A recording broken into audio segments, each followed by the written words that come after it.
The presidential milestone known as the first 100 days is complete.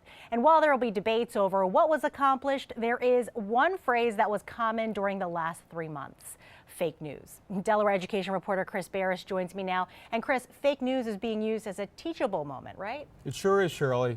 It's on the agenda in Delaware from the university level to high schools. So we chose the topic as this week's First Look. A Texas town was not quarantined after a family tested positive for Ebola. President Obama never signed an executive order banning the Pledge of Allegiance, nor did the Pope endorse Donald Trump for president. They're fake news, fabrications, make-believe. Yet those falsehoods and hundreds of others have spread virally on social media and the internet. In a sense, you can't kind of trust them because it's all personal beliefs and opinions that are being written on all of these big journalism posts like that, the Wall Street, all that.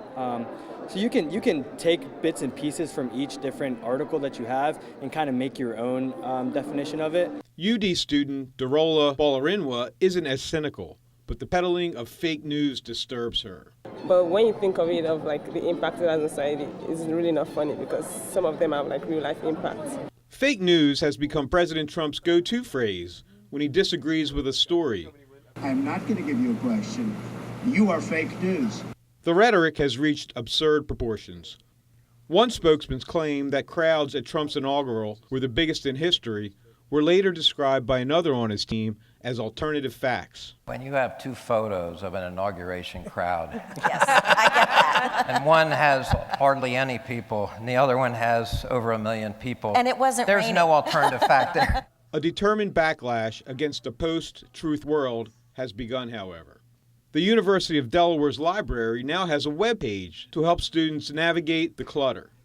Consider the source, check your biases, see if other outlets carry the same story. We've had a splintering and a diffusion of so-called facts, but information itself, and it's become a little bit of a blizzard of indecipherable stuff. UD recently held a fake news blues forum to explore why nonsense stories gain traction. Polarization of politics, distrust of the media, newspaper staff cuts, a public that is addicted to social media but lacks the discipline to verify a fairy tale before sharing it. We've developed echo chambers with the two parties in America having their own realities or their own efforts to tell their best story. Nichole Dobo writes for the HECHINGER report that explores education issues. It used to be that people could agree on a certain set of facts that they read in their morning papers and then have debates about public policy. But when they can't even agree on the basic facts, and when you hear people saying, well, that's not actually true because my opinion is X, Y, Z. Jason Levine of the Wilmington News Journal said the public is too willing to gobble up phony info. In fact, you really need to be challenging yourself to think beyond what your opinion already is. Dobo cites a 2016 Stanford University study that found, for example, that fewer than 10% of high school and college kids realized one website was run by a lobbying group, even though they were allowed to check Google. Folks, that is a 911 emergency. CONRAD Schools of Science teacher Leigh Weldin is tackling the issue. WHYY sat in on her freshman civics class while students evaluated stories and discussed ways to tell real ones from fakes. Obama signs executive order banning the Pledge of Allegiance in schools nationwide. That is fake, okay? But you know what? Out of all the ones we're looking at, that is the #1 shared one.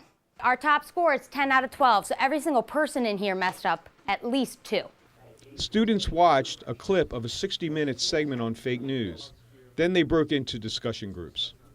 How many views the fake news gets instead of like real news. Yeah. I also found how people are using fake news to inform their everyday life. As young citizens, they need to learn to understand where their news is coming from, what is credible, so that they can make informed political decisions, because they are our future. They're the ones that are going to be part of the elections. They're going to be the ones in the future writing public policy, and I want to teach them the key skills right now.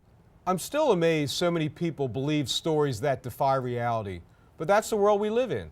On the flip side, it's gratifying to see the pushback to, shall we say, re-educate the public. And Chris, I'm glad to see that the schools are being so proactive, but a lot of people do get their news from social media. Are the folks in your story hopeful that the steps that Facebook and others are taking will help stop fake news from going viral in the first place? Well, there's optimism, but it is guarded. Many are pleased that so much attention is finally being focused on this issue.